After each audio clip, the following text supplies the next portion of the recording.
warahmatullahi wabarakatuh. Perkenalkan, nama saya Farah Saula Krotona ini dari kelas 1 TB1 dengan NIM 942025507. Di sini saya akan menjawab 10 pertanyaan tentang agama.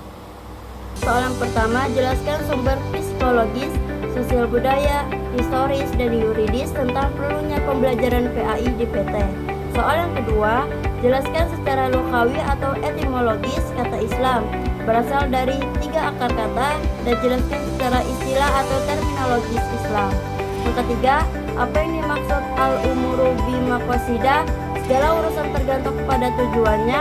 Al-yakinu la yuzalu bisyak, keyakinan tidak dapat dihapus dengan keraguan. Al-masakatu tajlibut taisir, kesukaran itu menarik kemudahan. Ad-dararu yuzalu, kemudaratan itu harus dilenyapkan atau dihilangkan. Al-adatu muhakkamah, adat kebiasaan itu ditetapkan sebagai hukum. Soal yang keempat, jelaskan menurut Gunawan tentang spiritual. Yang soal kelima, apa yang ditawarkan oleh Syed Hossein Nasr, terapi spiritual untuk mengatasi problematika manusia. Soal yang keenam, apa yang dimaksud dengan akhlak menurut Imam Al-Ghazali. Soal yang ketujuh, dalam kitab Mizanul Amal, Al-Ghazali menyebut bahwa as-sa'adah yang artinya bahagia terbagi dua. Jelaskan. Soal yang ke-8, menurut Ibnu Arabi ada 2 tingkatan manusia dalam mengimani Tuhan. Jelaskan. Soal yang ke-9, ada 7 macam nafsu menurut Imam Al-Ghazali dan ulama sufi. Sebutkan dan jelaskan. Soal yang ke-10, apa yang dimaksud dengan paradigma Al-Quran dan sebutkan tujuan Al-Quran diturunkan menurut Syekh Yusuf Qaradawi. Soal pertama yaitu psikologis. Di luar perbedaan pandangan tersebut terdapat pertanyaan. Secara psikologis, manusia itu makhluk teogenetis atau teis, makhluk bertuhan ataukah ateis tidak bertuhan. Realitasnya ada manusia yang teis dan ada juga manusia yang ateis. Artinya secara konseptual ada manusia yang teis atau ateis dan setengah teis ateis. Realitas juga menunjukkan bahwa masing-masing kelompok saling mencoba mempengaruhi kelompok yang lain. Sosial budaya.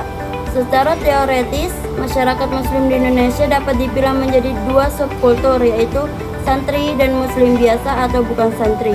Historis. Secara historis bangsa Indonesia memiliki 2 sistem pendidikan, yakni pesantren dan sekolah. Pesantren merupakan model pendidikan asli bangsa Indonesia, sedangkan sekolah merupakan model pendidikan yang diadopsi dari penjajahan Belanda. Yuridis. Sumber yuridis penyelenggaraan PAI di PT sebagai berikut. Yang pertama ada Pancasila, yang kedua UUD 1945 hasil amandemen, yang ketiga UU nomor 20 tahun 2003 tentang sistem pendidikan nasional atau Sisdiknas, yang keempat UU nomor 17 tahun 2007 tentang rencana pembangunan jangka panjang nasional dari tahun 2005 sampai 2025. Yang kelima, PP nomor 5 tahun 2010 tentang rencana pembangunan jangka menengah dari tahun 2010 sampai 2014. Yang keenam, PP nomor 19 tahun 2005 sebagaimana diubah dengan PP nomor 032 tahun 2013 tentang standar nasional pendidikan. Yang ketujuh, UU nomor 12 tahun 2012 tentang pendidikan tinggi. Soal yang kedua yaitu secara lokawi atau etimologis kata Islam berasal dari 3 akar kata, yakni yang pertama aslama artinya berserah diri atau tunduk patuh. Yang kedua salam artinya damai atau kedamaian. Yang ketiga salama artinya selamat atau keselamatan. Adapun secara istilah atau terminologis, Islam adalah agama yang diturunkan oleh Allah Subhanahu wa taala kepada Nabi Muhammad melalui malaikat Jibril alaihi salam. Kemudian Nabi Muhammad menyampaikan agama Islam itu kepada umatnya melalui pengajaran, bimbingan, dan teladan. Yang ketiga, yang pertama itu al-umuru bimaqasidillah, segala urusan tergantung kepada tujuannya. Kaidah ini menghendaki agar kita beramal didasari oleh niat, karena Allah lillahi ta'ala, yakni niat untuk mendekatkan diri kepada Allah dan untuk Allah semata, bukan karena pamrih. Bagaimanapun bagusnya satu amal, tetapi jika didasari niat buruk, yakni bukan untuk Allah, maka rusaklah amal itu di sisi Allah. Lalu al-yakinu la yuzalu bisyak, Keyakinan tidak dapat dihapus dengan keraguan. Misalkan Anda yakin sudah berwudu, kemudian Anda ragu apakah berkentut atau tidak berkentut. Dengan kaidah ini, sudah berwudu adalah suatu keyakinan, sedangkan berkentut adalah suatu keraguan. Putusan yang harus Anda pilih adalah Anda sudah berwudu dan tidak berkentut. Lalu al-masakatu tajlibut taisir, kesukaran itu menarik dan kemudahan. Dari kaidah inilah muncullah rukasa, kemudahan yang meringankan. Misalnya mengqashar salat di perjalanan, salat 4 rakaat menjadi 2 rakaat. Bolehlah duduk dengan lain jenis di kendaraan umum dan lain-lain. Adapun faktor yang membuat sukar adalah bepergian, sakit, terpaksa, lupa, ketidakmampuan dan kesukaran-kesukaran lainnya. Lalu ad-dararu yuzalu, kemudaratan itu harus dilenyapkan dan dihilangkan. Kaidah ini sangat berperan dalam muamalah, seperti memberantas praktik curang dalam bisnis, jinayah hukum yang membuat jera para koruptor, perusuh dan pelaku pencabulan, dan munakaat seperti bercerai karena usaha damai suami istri walaupun dibantu juru damai tetap menemui jalan buntu. Dari kaidah ini lahir sub kaidah, antara lain darul mafasid muqaddamun ala jalbil masali, menolak kerusakan harus didahulukan daripada menarik kemaslahatan. Misalnya lebih mengutamakan membayar honorarium guru mengaji di masjid-masjid secara wajar dengan mempertimbangkan upah minuman untuk menghilangkan kemiskinan guru mengaji harus didahulukan daripada memperindah bangunan masjid untuk syiar kemegahan tempat ibadah Islam. Lalu ada al-adatu muhakamah. Adat kebiasaan itu ditetapkan sebagai hukum. Misal ketika kita sebagai tamu disuguhi makanan, maka kita boleh makan tanpa menunggu dipersilakan oleh tuan rumah, karena adat istiadat menetapkan demikian. Nomor keempat, adapun Ginanjar 2004 dan 107-109 berpendapat spiritualitas merupakan energi dalam diri yang menimbulkan rasa kedamaian dan kebahagiaan, tidak terperi yang senantiasa dirindukan kehadirannya. Yang kelima, sejalan dengan itu, Syed Hossein Nasr juga menawarkan terapi spiritual untuk mengatasi problematika manusia modern. Dia menghimbau manusia modern untuk mendalami dan menjalankan praktek tasawuf, sebab tasawuflah yang dapat memberi jawaban-jawaban terhadap kebutuhan spiritual mereka.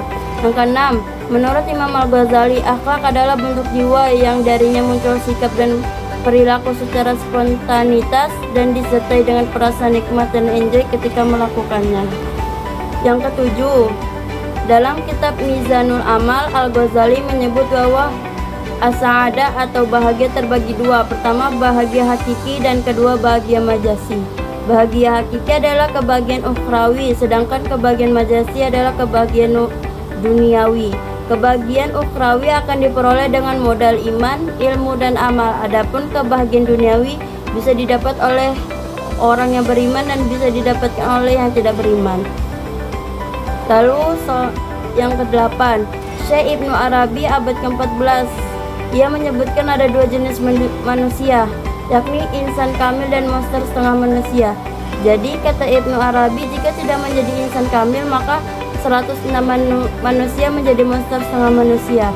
Insan kamil adalah manusia yang telah menanggalkan kemonsterannya. Konsekuensinya, di luar kedua jenis manusia ini ada manusia yang sedang berproses menanggalkan kemonsterannya dan membentuk insan kamil.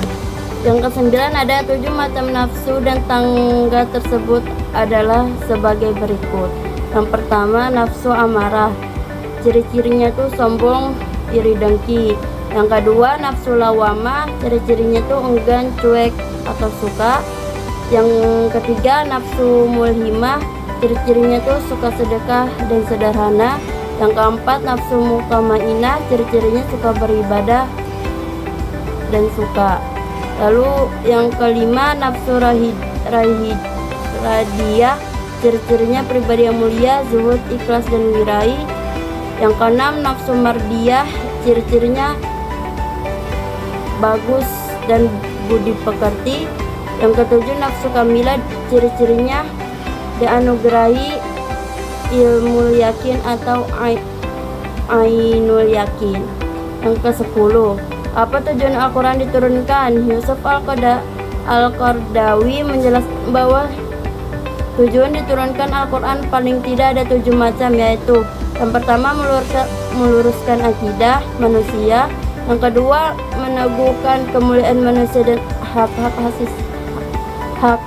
asasi manusia, yang ketiga mengarahkan manusia untuk beribadah secara baik dan benar kepada Allah, yang keempat mengajak manusia untuk menyucikan rohani, yang kelima membangun rumah tangga yang sakinah dan mendapatkan posisi terhormat bagi perempuan, yang keenam membangun umat menjadi saksi atas kemanusiaan, yang ketujuh mengajak manusia agar saling menolong. Sekian, terima kasih, kurang lebihnya mohon maaf. Wassalamualaikum warahmatullahi wabarakatuh.